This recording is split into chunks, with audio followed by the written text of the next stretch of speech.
इस दिन से निद्रा में जा रहे हैं श्री हरि। कौन करेगा संसार का संचालन? धार्मिक मान्यताओं के अनुसार भगवान विष्णु को जगत का पालनहार कहा जाता है। ऐसे में देवशनि एकादशी पर भगवान विष्णु योग निद्रा में चले जाते हैं।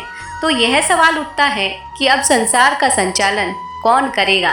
तो चलिए जानते हैं कि भगवान विष्णु योग निद्रा में क्यों जाते हैं और इस संसार का संचालन कौन करता है।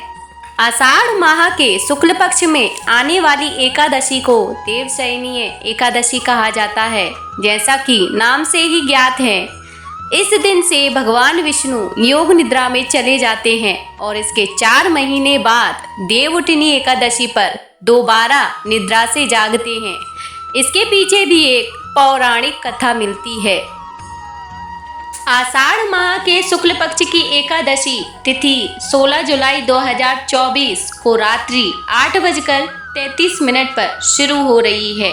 वहीं इसका समापन 17 जुलाई को रात 9:02 पर होगा।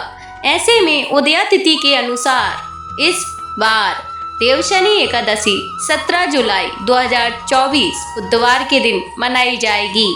आइए जानते हैं क्या है देवशनि एकादशी के पीछे की पौराणिक कथा।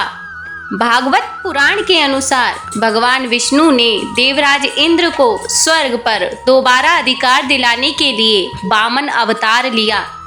कथा के अनुसार असुरों के राजा बलि ने तीनों लोक पर अधिकार स्थापित कर लिया था।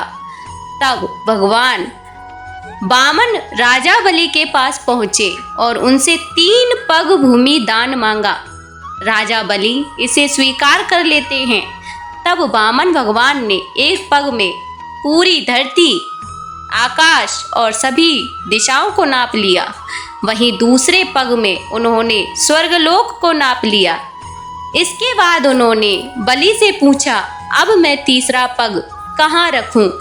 तब राजा बलि ने अपना सिर आगे कर दिया। राजा बलि को मिला ये वरदान। राजा बलि की यह दानशीलता देखकर भगवान प्रसन्न हो गए और उन्होंने वरदान मांगने को कहा।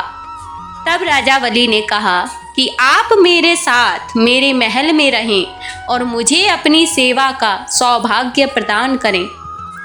लेकिन इस वचन से मां लक्ष्मी विचलित हो गईं और उन्होंने राजा बलि को अपना भाई बनाकर उन्हें भगवान विष्णु को वचन मुक्त करने को कहा। तब भगवान विष्णु ने कहा वह 4 माह के लिए पाताल लोक में शयन करेंगे।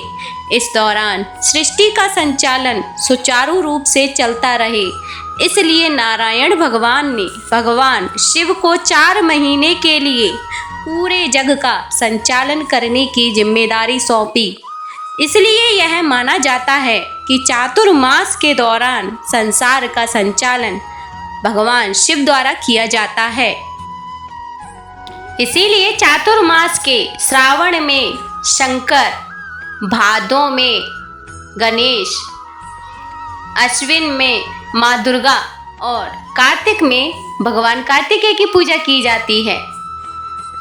हर तीज त्योहार के पीछे जुड़ी पौराणिक कथा के लिए मेरे चैनल को सब्सक्राइब करें। धन्यवाद।